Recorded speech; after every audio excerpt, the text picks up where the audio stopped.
Help me reach 3,000 subscribers. Hit like and leave a comment. I really do read them all. I'm at the kitchen counter, staring into a chipped, world's okayest husband mug, the coffee bitter as my mood. It's 9:45 p.m., and the house is silent except for the faint hum of the fridge and Lauren's phone buzzing on the couch. She's sprawled out, legs draped over the armrest, texting, her face lit by the screen's cold glow. I glance over, her boss, Tom, again. Heart emojis flash before she tilts the phone away. My stomach twists like a wrench. For months, I've brushed off her late nights, telling myself it's her job, her climb up the corporate ladder. But those hearts? That's not work.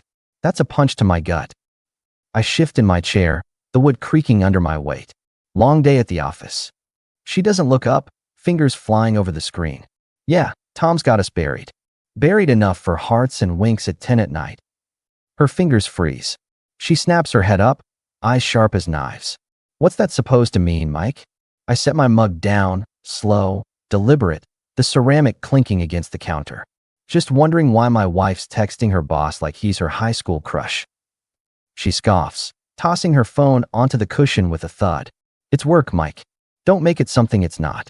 Something it's not? Like you acting like I'm the third wheel in my own marriage. She stands, crossing her arms, her bracelets jangling. You're paranoid. I'm going to bed. Her heels click on the hardwood as she storms out, leaving a faint scent of her floral perfume. I push my mug away, the ceramic scraping the counter. 12 years of marriage, and I'm still trying to hold it together. If I'd known how bad this would get, I'd have grabbed my keys and left that night. But I didn't. I thought I could fix us. Dumb move. Next morning, I'm up at 6 a.m., frying eggs in the kitchen. The sizzle pops against the quiet, grease spitting in the pan. Lauren's still upstairs, probably sleeping off her late-night chats. I'm not cooking for her anymore, haven't in weeks. These eggs are mine. I plate them, the yolk wobbling, and sit at the counter, checking my phone. Dave, my college buddy, texts about poker night at his place. I reply, I'm in. I need out of this house. Lauren comes down at 7:50, dressed for work. Crisp navy blazer, heels, hair in a tight bun that pulls at her temples. She grabs a protein bar from the pantry, wrapper crinkling, and heads for the door without a word. I'm done letting it slide. Morning, I say, scrolling through emails, the screen's glow reflecting off my coffee.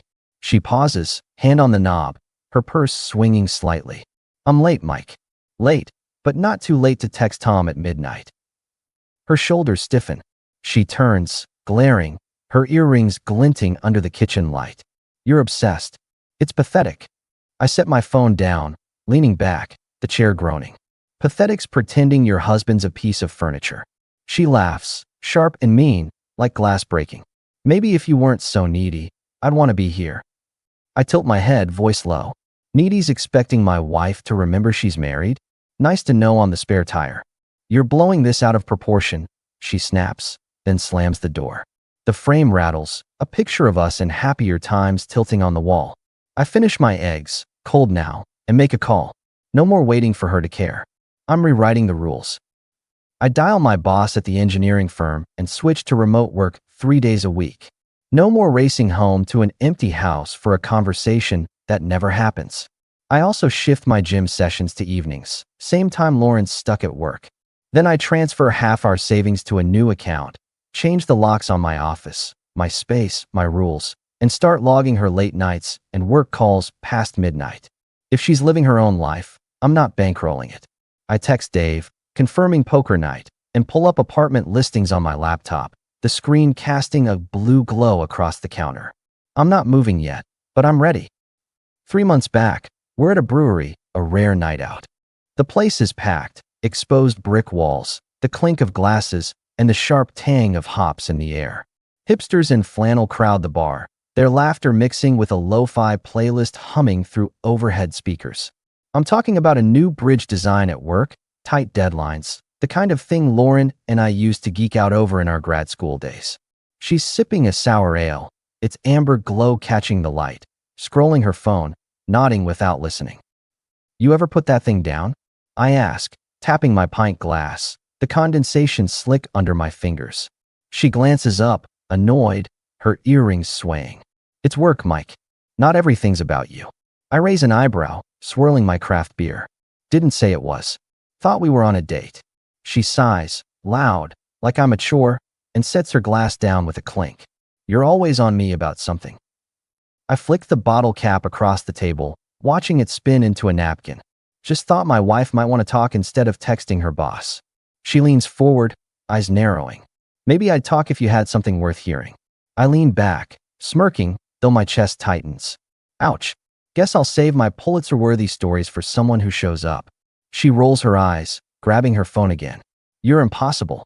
I stand, grabbing my jacket from the chair, the leather creaking. Nah, just tired of playing second fiddle to your phone. The bartender, a guy with a beard to his chest and a faded tattoo peeking from his sleeve, watches as I head to the bar. Rough night? He asks, sliding me a craft beer, the glass cold against my palm. I toss him a 10, the bill crinkling. Rough year. He nods, wiping the counter with a rag that smells faintly of bleach. Seen that look before. Wife. Yep.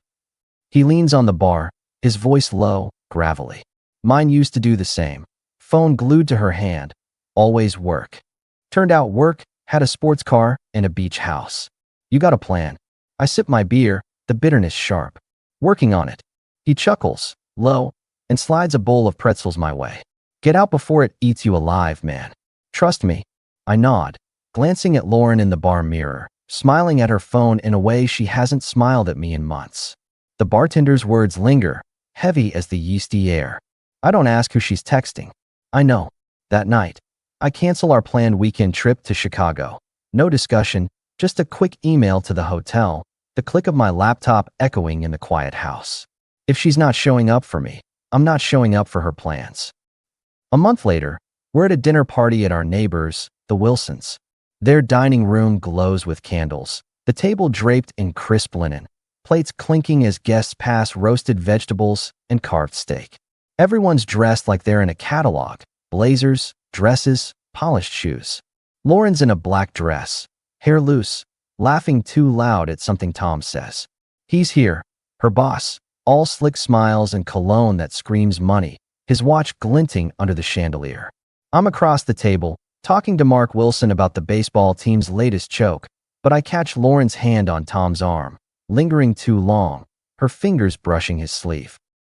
Mark notices, sips his wine, his brow furrowing. You guys good, Mike? I cut into my steak, medium rare, the knife scraping the plate. Never better. He leans closer, voice low, his flannel shirt rustling. Bull, you look like you're ready to bolt. Want to talk outside?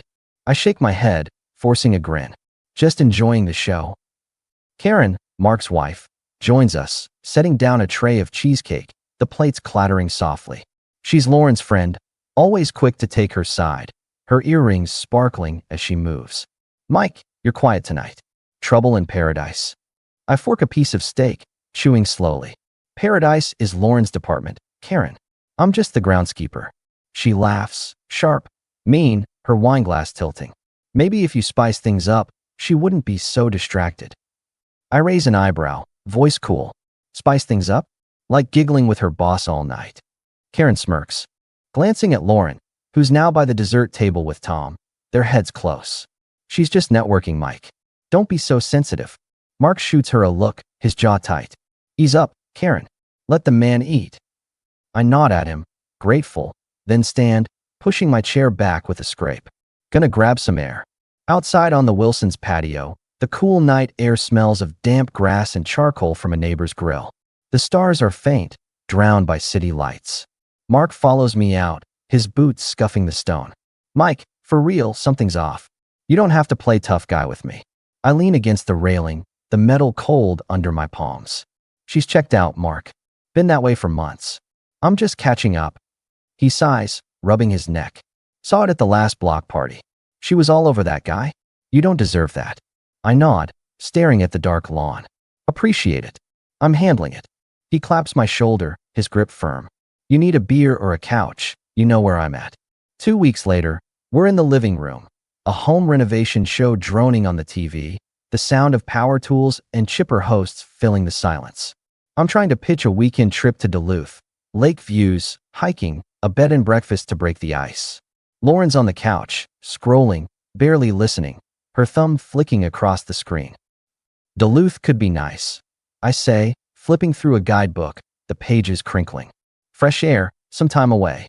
She doesn't look up, her face bathed in blue light. I'm swamped at work, Mike. You know that. Swamped every weekend? She glares, tossing her phone down with a soft thud. You're suffocating me. I need space. I close the book, slow, the cover snapping shut. Space? You've got the whole darn house to yourself most nights. She stands, hands on hips, her necklace glinting. You're always pushing, always demanding something. I grab my keys from the coffee table, twirling them, the metal jingling. Demanding you act like my wife? Guess I'm the monster here. She laughs, cold, her voice cutting. Maybe if you weren't so boring, I'd want to. I nod, smirking, though my chest aches. Boring, huh? I'll make it exciting then. Take all the space you want. I head to the garage, start my truck, the engine rumbling to life, and drive to a dive bar. It smells like stale beer and regret, the jukebox crooning an old rock track. I order a whiskey, the glass cool in my hand, and sit at the counter, watching a football rerun on a grainy TV. Ray, a grizzled trucker next to me, his flannel stained with motor oil, notices my mood. Rough night? He asks, nursing a light beer, his voice rough as gravel. I swirl my glass, the amber liquid catching the dim light. Rough year. He nods, like he gets it, his calloused fingers tapping the counter. Wife? Yep. He chuckles, dry, setting his bottle down. Mine walked out after 20 years. Best thing she ever did for me. Stopped me from chasing someone who didn't want to be caught. You still running after her? I sip my whiskey, the burn sharp. Not for much longer. Ray leans back, his stool creaking. Good. You keep chasing, you'll lose yourself. Cut the cord, kid. You'll breathe easier. I raise my glass, the ice clinking. Here's to that. We clink, and I down the whiskey, the warmth spreading. Ray's words stick, stop chasing. I'm done fighting for someone who's already gone. That night, I move my clothes to the guest room, the hangers clattering in the closet. No more sharing a bed with a stranger. A week later, I'm at a work happy hour at a downtown bar, all polished wood and craft cocktails, the air thick with cologne and chatter. Lauren's there too, a rare overlap since she's usually working late. She's at a high-top table with Tom and a few colleagues, laughing, her hand brushing his sleeve, her smile too bright. I'm with my team, sipping a craft beer, the bottle sweating in my hand, when she spots me and walks over, all smiles for show, her heels clicking on the hardwood. Mike, you didn't tell me you'd be here, she says, voice sweet but fake. Her perfume sharp. I tilt my beer bottle, smirking. Didn't know I needed to check in with your secretary. Her smile falters, her eyes narrowing. Don't be like that. Come join us. I shake my head, leaning back. Nah, I'm good with my crew. She leans in, voice low, sharp. You're embarrassing me. I raise an eyebrow, peeling the bottle label. Funny, you're doing a bang-up job of that yourself. She glares, then spins back to her table, her dress swishing. My coworker, Jen, a no-nonsense project manager with a pixie cut and a knack for calling it like it is, overhears and leans over, her gin and tonic fizzing. What's her deal? I shrug, the bottle cool against my palm. She's auditioning for Employee of the Month. Jen snorts, stirring her drink. With her boss? Bold move. You okay, Mike? You've been quiet lately. I nod, keeping it light. Surviving. Just figuring out my next play. She tilts her head, her earrings catching the light. I went through something like this a couple years back. My ex thought he could juggle me and his work wife. Spoiler, he's alone now, and I'm not. You need to talk. I'm around. I clink my bottle against her glass. Appreciate it, Jen. She grins, then nods toward Lauren. She's not subtle. Watch her back. I nod, and that's enough. I leave early, telling my team I've got an early morning. Truth is, I'm done being Lauren's prop. That night, I move my important documents, tax records, insurance papers, to a locked safe in my office, the lock clicking shut. She's not getting access to my life anymore. The next Saturday, we're at Dave's barbecue. Kids scream in a bounce house, the plastic squeaking, burgers sizzle on the grill, and an old rock track blares from a speaker, the bass thumping. The backyard smells of charcoal and cut grass, the sun dipping low, casting long shadows. I'm sipping a craft beer, talking to Dave's wife, Sarah, about her landscaping business. She's animated, her hands waving as she describes a new rain garden project, her work boots scuffed with dirt. "You should come by one of our sites," Sarah says, her ponytail swinging. "You'd like the design side. Lots of math, like your engineering stuff." I grin, swirling my beer. "Might take you up on that. Need something new to dig into." She catches my glance toward Lauren, who's across the yard, laughing with neighborhood wives, her phone glued to her hand. I notice her left hand's bare, no wedding ring. My chest tightens, but I keep my cool. Sarah follows my gaze, her voice softening. "You okay, Mike?" I flick the cap off my beer, the metal pinging. "Peachy as ever." She tilts her head, her eyes sharp. "Bull, you've got that I'm done look. What's going on?" I smirk, leaning against a picnic table. "Getting there. She's been rewriting our vows without me." Sarah frowns, setting her lemonade down. "I saw her at the grocery store last week, all chummy with that boss of hers. Didn't like the vibe. You don't have to put up with that." I nod, grateful for her bluntness. "Working on it." I wander to the grill, where Dave's flipping burgers with Paul, the loudmouth realtor, his polo shirt stretched tight. Paul spots me, grinning like a shark. "Mike, where's your ball and chain?" I nod toward Lauren, her laughter carrying over the crowd. "Playing Queen Bee." Paul laughs, too loud, slapping the grill tongs. "No ring, huh? She trading you in for a better model?" I sip my beer, voice cold. "Careful, Paul. Your wife's watching." He blinks, caught off guard, then laughs it off, but his wife, Cheryl, glares from a lawn chair, her margarita sloshing. Dave shoots me a look, half amused, half concerned. "You good, man?" I nod, twirling my bottle. "Better every day." Cheryl walks over, her sandals flapping, her voice sharp. "Paul, you're not funny. Mike's got enough on his plate." Paul shrugs, flipping a burger. "Just a joke, babe." Cheryl rolls her eyes, then turns to me. "Mike, ignore him. You need anything, you let us know, okay?" I nod, appreciating the backup. "Thanks, Cheryl." Later, Lauren corners me by the cooler, the ice rattling as she grabs a seltzer. "Why were you staring at me?" I twist the cap off a water bottle, the plastic crinkling. "Noticed you're missing something." She glances at her hand, chin up, defiant. "It didn't match my outfit." I lean in, smirking, my voice low. "Funny, neither does this marriage." Her eyes widen, but she recovers, stepping closer. "You're being dramatic." "It's a ring, Mike." "It's not the ring, Lauren. It's the promise you're torching." She glares, her voice a hiss. "You're embarrassing me in front of everyone." I match her tone, unflinching. "You're embarrassing yourself, sweetheart." She storms off, heels clicking on the patio, and Sarah steps up, her arms crossed. "She's got some nerve, Mike. You sure you're okay?" I nod, tossing my empty bottle into a bin. "Getting there. Thanks for having my back." Sarah grins, punching my arm lightly. "Always. Your family." I text Dave, "Need your couch tonight. I'm not sleeping in a house where I'm a ghost."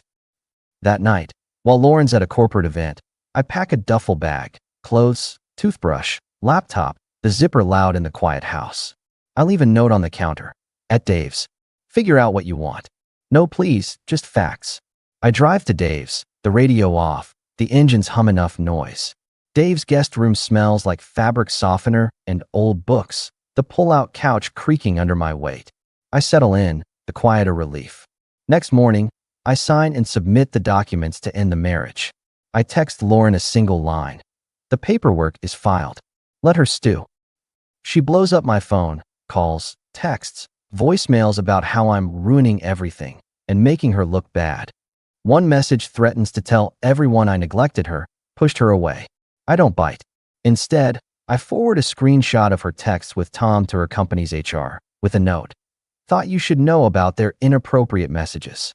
Their handbook bans relationships with superiors." I hit send, the email whooshing away, and feel nothing. She chose this. 2 weeks later, I'm at a diner with Sarah, grabbing breakfast before a landscaping job. The place smells of bacon and syrup, the jukebox playing soft country tunes. Sarah's sipping an Americano, scrolling her phone, her flannel shirt rolled to the elbows.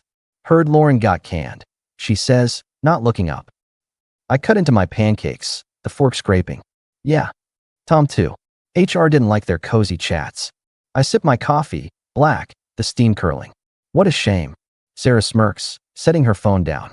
You're ice cold, Mike. How you holding up? I push my plate away, grinning. Cold's what you get when you're done being burned. She laughs, her eyes crinkling. You're gonna be fine. You've got a new spark, you know? Like you're finally free. I nod, the diner's warmth settling in. Getting there. Thanks for the gig, by the way. Keeps me sane. She leans back, sipping her coffee. You're a natural with a shovel. Stick with me. We'll make you a landscaper yet. I stayed at Dave's for a couple of weeks, then signed a lease and moved out for good. That afternoon, I settle into a one-bedroom apartment, the pen gliding across the paper. I don't tell Lauren where I'm going. She shows up at Dave's that night, banging on his door, her voice carrying through the quiet street. Dave texts me later. She lost it. Demanded your address. I told her you're gone and she needs to deal. I text back. Thanks, man. Dave replies. She tried to spin some sob story. I shut it down. You're my brother, not her. I nod to myself, grateful, the phone's glow lighting my new apartment's bare walls. The next day, Lauren calls from a new number. I pick up once. Mike, you can't do this, she yells, her voice cracking. You're destroying my life. I lean against my new counter, staring at the empty space. Enjoy your new life, Lauren. Without me. Without my ring. I hang up, block the number, and that's it. 10 months later, I'm at a neighborhood block party, helping Sarah with a food tent for her landscaping business. The streets alive with music, guitars strumming, kids laughing, the smell of grilled corn and burgers thick in the air. I'm handing out flyers, the paper crisp in my hands, when Karen Wilson shows up, Lauren trailing behind her. My stomach doesn't flinch, a quiet victory. Karen walks over, all fake smiles, her sundress swishing. Mike, didn't expect to see you here. I hand her a flyer, smirking. Life's full of surprises, Karen. Lauren steps forward, her eyes desperate, her hair loose, no ring in sight. Mike, can we talk? Please. I fold my arms, voice calm. We're done talking, Lauren. You made that clear. She glances at Karen, then back at me, her voice low. I messed up, okay? I just want to explain. I raise an eyebrow, unflinching. Explain to someone who cares. Karen jumps in, her voice sharp, her earrings glinting. You're being harsh, Mike. She's trying. I turn to her, cold. Karen, stay out of it. This isn't your stage. Sarah steps up, her work boots scuffing the pavement, her arms crossed. Karen, maybe let them sort it out. Mike's got this. Lauren's eyes well up, her voice cracking. Mike, I'm sorry. I didn't mean for things to. I cut her off, stepping closer, my voice steady. You meant every choice you made. Live with it. The crowd quiets nearby, heads turning, whispers starting. A neighbor, an older guy with a baseball cap, leans over to Sarah. That his ex. Sarah nods, her voice low. Yeah, she's got some nerve showing up. I turn away, joining Dave at the grill, the sizzle of burgers loud in my ears. He claps my shoulder, his grin wide. You handled that like a pro. I grin, flipping a burger, the spatula scraping. Practice makes perfect. A year later, I'm on my balcony, a craft beer in hand, city lights flickering below. My place is small. Couch, TV, a bed that feels like mine. No cold shoulders, no late-night texts to someone else. I'm back to working in the office a couple days a week, hitting the gym, playing poker with Dave. Sarah's got me on her landscaping crew most weekends. I'm darn good with a shovel now, the dirt under my nails a badge of something new. Lauren? Word is she's moved away, scrambling for a new job. Probably still spinning tales about how I was the problem. I don't care. I'm not the guy waiting for her to come home anymore. I'm the guy who walked away, said the last word, and meant it. If you made it this far, that means the story spoke to you. Please consider subscribing, leaving a like, and sharing your thoughts in the comments. It really means a lot to me, more than you know. These stories take time to write, and your support